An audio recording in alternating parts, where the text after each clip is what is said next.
Kashi news channel, सच है तो बोलेगा। इस वर्ष उपाकर्म एवं रक्षाबंधन पर्व मनाने को लेकर समाज में भ्रम एवं अविश्वास की स्थिति उत्पन्न हो रही है। वहीं इस तरह की समस्याओं के निराकरण को लेकर काशी विद्वत्व परिषद के वरिष्ठ उपाध्यक्ष एवं ज्योतिष शास्त्र के सर्वमान्य मनीषी प्रोफेसर रामचंद्र पांडे की अध्यक्षता में काशी के सभी वरिष्ठ ज्योतिषियों से चर्चा संपन्न हुई। सर, रक्षाबंधन का पर्व है। इस बार रक्षाबंधन में समय को लेकर बड़ा ही दिख रहा है। क्या स्पष्ट समय है, क्या है? देखिए, ये जो रक्षाबंधन का पर्व होता है, श्रावण शुक्ल पक्ष की पूर्णिमा को रक्षाबंधन और उपाकर्म ये दो कर्म किए जाते हैं और दोनों ही सनातन धर्म के बहुत ही महत्वपूर्ण पर्व हैं। कहीं शास्त्रों में कोई भ्रांति नहीं है। भ्रांति जो है वो तथाकथित कुछ लोगों के अहंकार और स्वयंभूत्व में है। स्वयंभूत्व का मतलब हमारे बहुत फॉलोअर हैं और मैं बहुत प्रसिद्ध हूं और मैं जो कह दूंगा वही प्रमाण हो जाएगा, यही विभ्रांति का कारण बना हुआ है। जबकि हमारे यहाँ शास्त्रों को अगर पढ़ेंगे तो शास्त्रों में किसी प्रकार का कोई भेद नहीं है, क्योंकि स्पष्ट स्थिति है। हमारे यहाँ ये जो रक्षाबंधन होता है, रक्षाबंधन कहा गया कि औदयिक पूर्णिमा में करना चाहिए। लेकिन अगर औदयिक पूर्णिमा 6 घटी से कम प्राप्त हो रही हो, अर्थात जब 6 घटी से कम प्राप्त होकर के प्रतिपदा से युक्त हो रही हो, तो आचार्यों ने, निर्णय सिंधुकार ने स्पष्ट रूप में लिखा है कि इदम प्रतिपद युतायाम न कार्यम, यानी कि पूर्णिमा अगर 6 घटी से कम है तो प्रतिपद से युक्त होने के कारण उसे नहीं करना चाहिए। हाँ, अगर पूर्णिमा 6 घटी से अधिक होती तो प्रतिपदा से युक्त होकर के भी करती। तो कहा कि अब क्या करेंगे? तो कहा कि पूर्व दिन में करेंगे। तो कहा कि पूर्व दिन में यह वर्जित है, क्योंकि कहा गया है कि भद्रायाम द्वेन कर्तव्य फाल्गुनी श्रावणी तथा, और कहा कि भद्रा रहिते प्रदोषादि काले कार्यम, मैंने भद्रा से रहित प्रदोषादि काल में रक्षाबंधन करना चाहिए। तो ऐसी स्थिति में इस बार की ऐसी स्थिति बन रही है कि कुछ पंचांगों में 9, साढ़े 9 से लेकर के और 10 बजे के आसपास तक पूर्णिमा आरंभ हो रही है 11 को, और अगले दिन 12 तारीख के सुबह 7 से लेकर के 7:15, 7:16 तक के बीच में है विभिन्न पंचांगों में। तो पूर्व दिन एक ऐसी स्थिति भी होती है कि पूर्णिमा आरंभ होने के साथ भद्रा भी आरंभ होती है, तो उसी के साथ भद्रा भी आरंभ हो जा रही है। और कुछ पंचांगों के अनुसार 8:25 तक, तो कुछ पंचांगों के अनुसार 8:50 तक भद्रा रह रही है। और उसके बाद रात्रि काल में हमारे आचार्यों ने कहा कि तत्सत्वे इदम रात्रवपि कार्यम, तत्सत्व माने भद्रा अगर मिल रही है दिन भर तो इसको रात्रि में भी कर लेना चाहिए। वाराणसी स्थित कैंटोनमेंट के अंतर्गत छावनी परिसर 39 जीटीसी के एसएसआई ग्राउंड में रक्षाबंधन का कार्यक्रम आयोजित किया गया। इस दौरान राघव राम वर्मा बालिका इंटर कॉलेज के उप महाप्रबंधक विकास बागी के नेतृत्व में शिक्षिकाओं के द्वारा सुरक्षा में लगे आर्मी के जवानों को रक्षा सूत्र बांधा गया। रक्षाबंधन पर्व पर बहन अपने भाई की कलाई पर रक्षा सूत्र बांधती है। ऐसे में देश की रक्षा करने वाले जवान घर से दूर होने के कारण इस पर्व को नहीं मना पाते हैं। इसी क्रम में राघव राम वर्मा बालिका इंटर कॉलेज के शिक्षिकाओं ने जिले के कैंटोनमेंट के अंतर्गत छावनी परिसर 39 जीटीसी जवानों के माथे पर तिलक लगाकर राखी बांधी और उन्हें घर से दूर होने के एहसास से परे किया। वाराणसी के सेवापुरी जनता क्षेत्र में सैकड़ों भाजपा कार्यकर्ताओं के साथ ग्रामीणों के द्वारा आजादी का अमृत महोत्सव कार्यक्रम के तहत तिरंगा यात्रा निकाली गई। वहीं 13 से 15 अगस्त तक हर घर तिरंगा अभियान को सफल बनाने के लिए ग्रामीण क्षेत्रों में लोगों को जागरूक करने के लिए जनसा बाजार में रिंग रोड अकेलवा तक तिरंगा यात्रा निकाली गई। आजादी का अमृत महोत्सव कार्यक्रम के तहत हर घर तिरंगा अभियान को सफल बनाने के लिए जनसा क्षेत्र में भाजपा कार्यकर्ताओं ने तिरंगा यात्रा निकालकर लोगों को जागरूक किया। वहीं भाजपा युवा मोर्चा के जिला अध्यक्ष अमन सोनकर ने बताया कि तिरंगा यात्रा वाराणसी जनपद के 20 मंडलों में हो रहा है, जिसमें जनप्रतिनिधि, भारतीय जनता पार्टी के प्रमुख नेता हर घर तिरंगा अभियान कार्यक्रम में शामिल हो रहे हैं। आगे उन्होंने कहा कि भारतीय जनता पार्टी के कार्यकर्ता हर घर में तिरंगा पहुंचा रहे हैं और लोगों के अंदर जोश भरने का काम कर रहे हैं।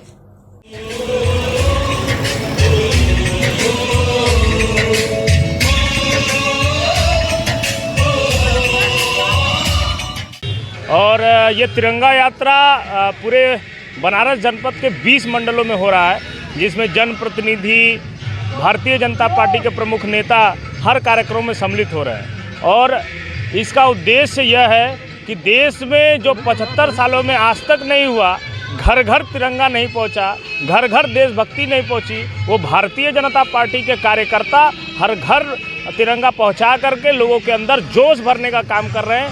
यही उद्देश्य को लेकर के हम लोग आगे बढ़े। भारत माता की जय! भारत माता की जय! ये हर 20 मंडल में अलग अलग जगहों पे हो रहा है। यहाँ पे जहाँ पे मैं उपस्थित हूँ वो जनसा थाने से लेकर के ये तकरीबन रिंग रोड तक आगे जाएगी। सामाजिक संस्था प्रणाम वंदे मातरम समिति द्वारा संस्था के अध्यक्ष अनुज जायसवाल के नेतृत्व में वाराणसी के सिगरा स्थित भारत माता मंदिर में रक्षाबंधन के पूर्व भारत के मानचित्र व भारत माता के चित्र पर रक्षा सूत्र बांधकर रक्षाबंधन का पर्व व आजादी का अमृत महोत्सव मनाया गया।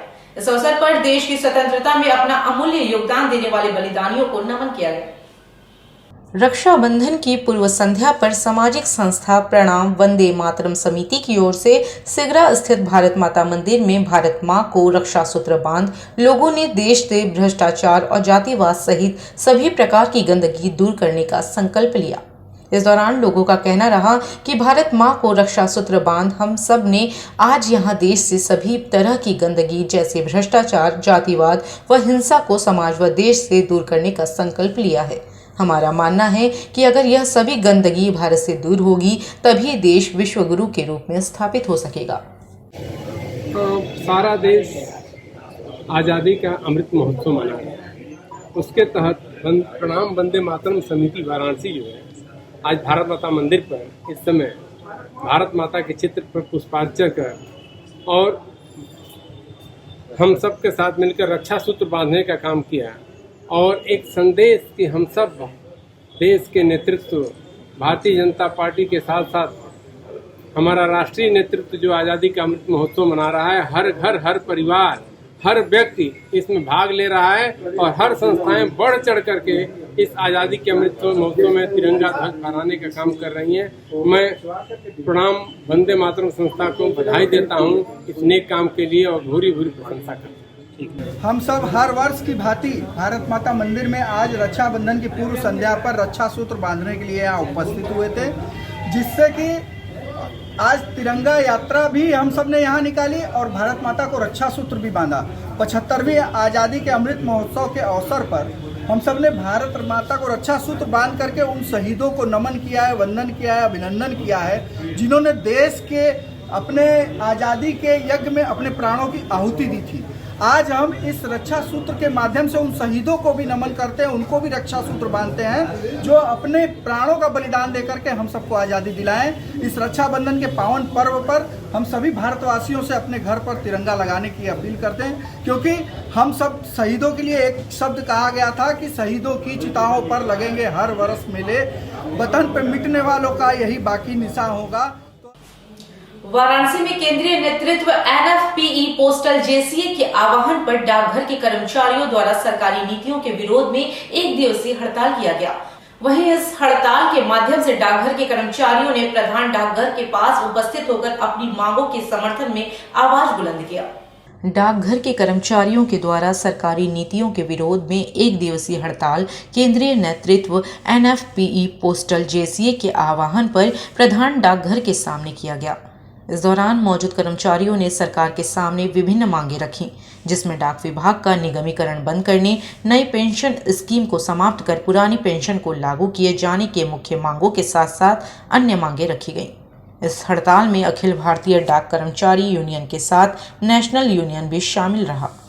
आज हम लोग सरकार के निजीकरण के विरोध में एक दिवसीय हड़ताल पे हैं।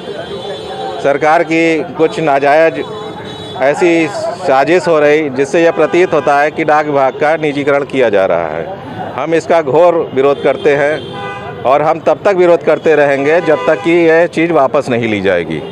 और 2004 के बाद से जो पेंशन लागू हुई है उसको वापस लेने का हम लोग जो है विरोध, उनको अनुरोध करते हैं कि उसको वापस लें और पुरानी पेंशन को बहाल करें। हमारे साथ में 60 वर्ष तक GDS कर्मचारी सेवा देते हैं, उनको भी पेंशन प्रदान की जाए। उनको विभागीय कर्मचारी का दर्जा दिया है जो कि उनको आज तक प्राप्त नहीं है।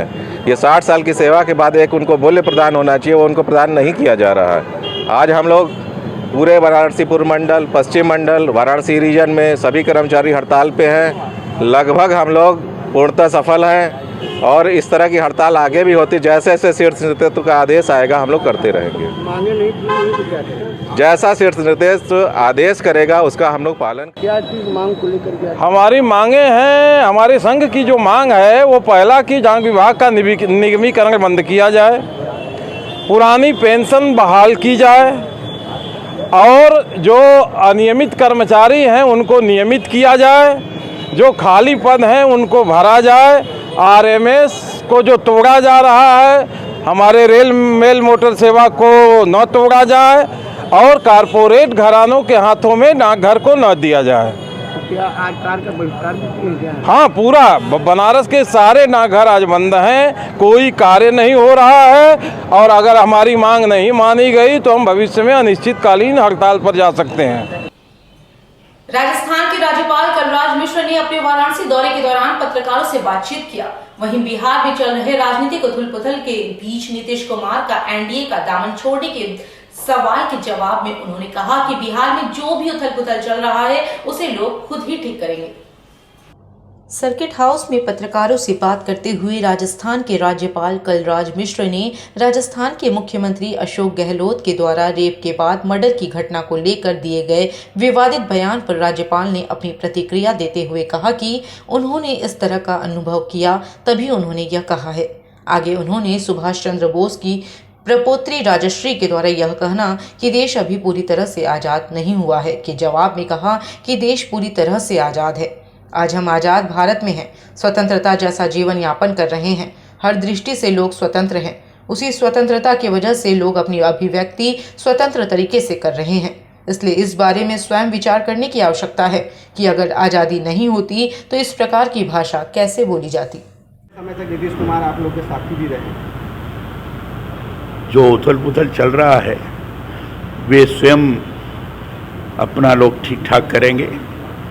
राजनीति विषयक ये वार्ता है, इसलिए इस संबंध में किसी प्रकार की टिप्पणी उचित नहीं है।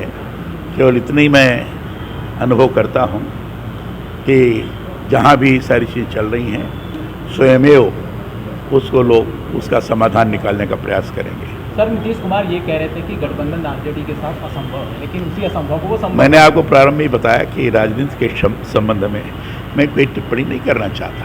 इस तरह की आइडियोलॉजी कब तक चलेगी, कब तक ऐसे सरकारें गिरती रहेंगी? वो तो हर व्यक्ति को स्वयं विचार करने